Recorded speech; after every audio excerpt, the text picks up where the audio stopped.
Hi hello नमस्कार. तर मी पूजा पुन्हा एकदा तुमच्या सगळ्यांचं स्वागत करते आजच्या एका नवीन मिनी ब्लॉगमध्ये.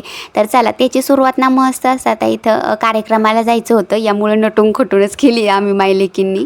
तर इथं सगळ्यात पहिल्यांदा आवरून घेतलं. माझं आवरल्यानंतर आरू मॅडमचं तर पहिल्यांदाच आवरून ठेवलं होतं, कारण की कुठं जायचं म्हटलं ना कार्यक्रमांना तर पहिल्यांदा लेकरांचं आवरावं लागतं आणि नंतर आपलं कुठंतरी. तर बघा आता एवढेशे केस आहेत आमचे, तरी पण आमच्या जीवाला किती हाऊस बरं.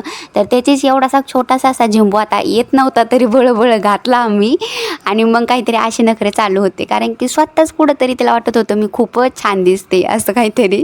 तर यामुळं आता दुसऱ्या लेकरांचं पाहून ना तिला पण जरा हिसाळा येतो की नाही मला पण तसं बांधायचं. हे पण नका का केस मोठे नसताना आमचे, पण तरी पण हाऊस तर असणारच, कारण की मुलगी म्हणलं का लय हाऊस राहतात तिला. तर चलो आता मी इथं सिंपल असाच म्हणजे टॉप कॅरी केला होता आणि कुठं नाही म्हणजे जायचं होतं आपलं फक्त कार्यक्रमाला. आपला साऊथ इंडियन स्टाईल जो कार्यक्रम असतो अय्यप्पा पूजेचा, तिथंच काहीतरी जायचं होतं. तर त्यासाठी पहिल्यांदा हा छोटासा असा मेकअप करून घेतला, सिंपल असा. तो म्हणजे आपल्या नुसतं असं कॉम्पॅक्ट वगैरे लावून घेतलं. फाउंडेशन वगैरे मी काही लावीत बसत नाही. आपल्या सणासुदीला लावलं तर ठीक असतं, नाही तर कॉम्पॅक्टच म्हणजे एवढं असं म्हणजे छान कवर होतं की त्याची गरज पण पडत नाही मला असं वाटतं फाउंडेशनची. आपल्याला जर कॉम्पॅक्ट असं म्हणजे चांगलं ब्रँडेड असलं तर तेच काहीतरी. तर सिंपल अशी लिपस्टिक लावून घेतली, पिंकवाली माझ्या सगळ्यात अशी फेवरेट अशी. कॉम्पॅक्ट लावलं, सिंपल असंच पफ पाडून आपला मागं म्हणजे बो बांधला होता केसांचा. तर ते मोकळे सोडले होते आणि बाकीचं असं सगळं काम तर ऑलरेडी मी आवरूनच घेतलं होतं. म्हणजे आवरायचं तर विषयच नव्हता आज, कारण की जेवणच तिकडे असल्यानंतर मग आजचा दिवस फ्रीच होता. तर सगळ्यात पहिल्यांदा केस वरती बांधून घेतले, म्हटलं जायच्या अगोदर लगेच सोडून घ्यावं, नाही तर तसेच जातात पुढे. आपण बायकांना ना आपल्या घरच्यांच्या नादात कामांच्या नादात आपण स्वतःकडे थोडं दुर्लक्षच होतं कामाचं.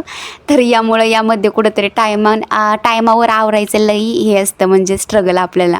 तर चलो आता इथं सगळं आवरून घेतलं. मग इथं अय्यप्पा पूजेच्या कार्यक्रमाला पोहोचलो आम्ही. तर बघा आता बाहेरून किती छान मस्त अशी सजावट केली आहे ना. तर इथं सगळ्यात पहिल्यांदा दिवे बाहेर इतका छान असे म्हणजे चौकोन गोल आकारात लावले होते. तर ते बघून ना खरंच खूप छान वाटतं. असं नाही, मंदिराच्या आतमध्ये पण दोन्ही साईडला पण हे बघा दोन्ही साईडला पण दिवे लावलेले असतात. तर दिव्यांचं भरपूर असं महत्त्व असतं आज. तर छान असा अय्यप्पा पूजेचा कार्यक्रम सुरूच झाला होता. आतमध्ये गेलो, मस्त असं तिथे एन्जॉय केला कार्यक्रम. छान अशी पूजा वगैरे झाली. त्यानंतर जेवण पण असतं आणि जेवण आहे ना साऊथ इंडियन स्टाईल स्पेशल असं जेवण असतं. आता तुम्ही केलं आहे का नाही कधी ट्राय ना मला सांगा, पण मला आता कुठेतरी सवय लागली त्याची ना, तर छान वाटतं. तर इथं पुढे पंडितजी आरती पण करीत होते मस्त अशी.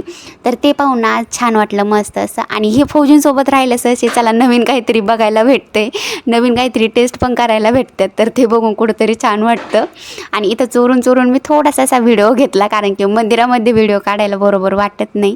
आणि लास्टला जेवण केलं मस्त असं सिंपलच जेवण होतं. तर चलो तोपर्यंत बाय बाय.